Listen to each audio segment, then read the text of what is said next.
Hello, I'm Lucas Swineford, your instructor for ICM 512, User-Centered Design this summer. Now, over the course of the next 12 weeks, we're going to be talking about a lot of different things. We'll be talking about wireframes and sitemaps and touch targets on mobile applications. Now, you may be wondering, well, what do these three things have to do with one another? Well, I'll tell you, they are all components that will add up to you creating effective digital experiences. Now, when we use the word design in the term user-centered design, we're talking about a lot more than graphic design. So let's take a look at Module 1, where we'll set the stage for the rest of the semester.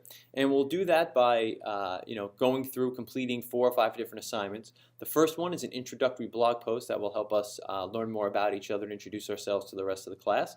We'll start the conversation about what is user-centered design. It's possible that many of you in this class have no familiarity with the term user-centered design before enrolling in this course, and hopefully that won't be the case at the end of this week, so we'll start talking about that. And then lastly, we're going to begin practice on an exercise that I know that it'll be useful for you over the course of the summer in this class, but I think will be helpful to you through the remainder of your career as a digital professional, and that is how to analyze and describe a website. Oftentimes when we look at a site, we'll use terms like, oh, that's terrible, or this site is wonderful, terrific. But very rarely do we go beyond those descriptions. So this week we're actually going to start practicing how to go beyond those descriptions and what is it that makes us say a website is terrible or terrific. So let's get into each assignment and take a closer look at them, shall we? So the first one is this introductory blog post. Now, as you probably have read in the assignment information, there are certain requirements that I have with this blog post, really designed to get us to all know one another a little bit more. Some of you may have had class together before, but I don't believe I've met any of you, either online or over at Quinnipiac, so I'd like to get to know a little bit more about each of you. Now let's open up my introductory blog post as I walk through the requirements for each. So as I said, give me some general background information about you. So that's where did you grow up, perhaps what you're doing now, whether a job or perhaps you just graduated as an undergrad. Add some of that into the blog post. Would love to see a photo. And again, it doesn't just need to be a photo of yourself. You can include some other things in your photo that will help relay information about you. So for example, through my photo, you can pick up a couple of different things. One is that I have a son. Another is that I'm a t-ball coach and we're on the Indians this summer. Now I also have a 2-year-old daughter who is not pictured here, but she's probably running around somewhere else on the field, just not in the frame of the photo. Also ask you to give me your early guess as to what user-centered design is. What does that term mean to you? Now, I'm hopeful that most of our definitions will change over the next 12 weeks, but I'd love to just get a starting base as to what you think about user-centered design. Then 2 fun questions I ask you to answer. Just tell me what the first website you visit each morning is, and also give us a recommendation on a Twitter feed that you follow that you may not think anyone else in the class does. So my 2 quick answers on this. First website I visit each morning is the Chronicle of Higher Education. Talk a little bit more about that at the end of the screencast. And a Twitter feed I highly recommend everybody follow is @SeinfeldToday, which, as I say in my blog post, answers that question that many of us have been thinking for the last 15 years, and that is, what would Seinfeld be like if it were on the air today?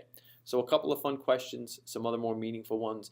I'm also hopeful, I don't know if I have this in the assignment information, but if I don't, please consider this a requirement. I'd like you all to go in to this blog and read every post after they're done, which should be the end of this week, Thursday or Friday. I want you to read and start to get to know your classmates. So that's assignment 1, the introductory blog post.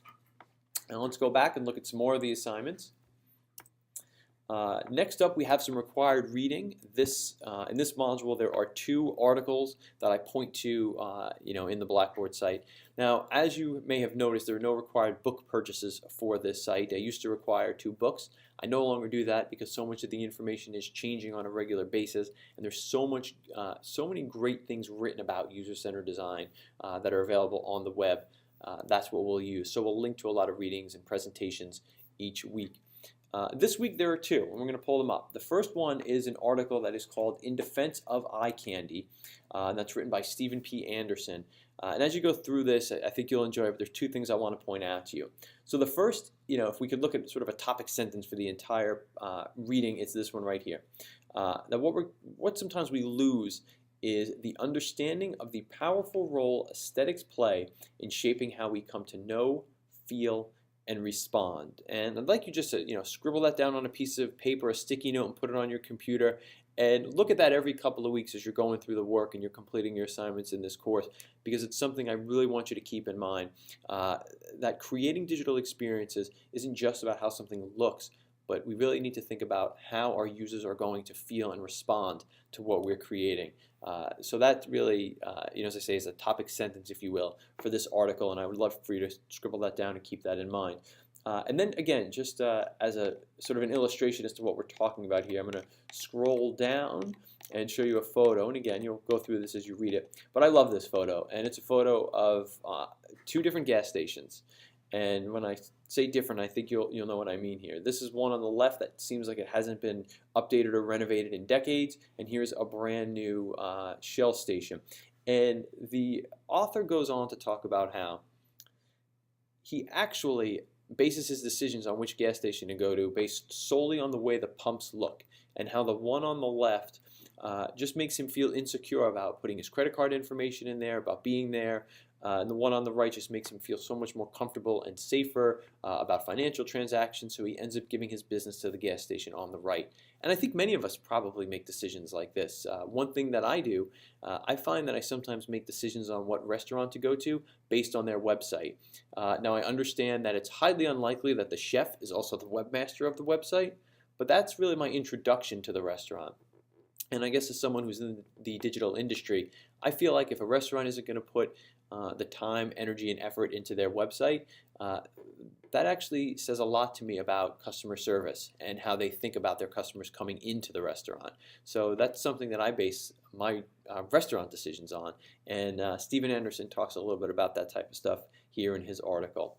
The second reading that we have for the week is it's a full book, but I linked to a small segment of it here on Google Books, and it's from the book called Designing Pleasurable Products. And what this talks about, although the language is kind of funny the way it describes it, it talks about the importance of considering human factors into design.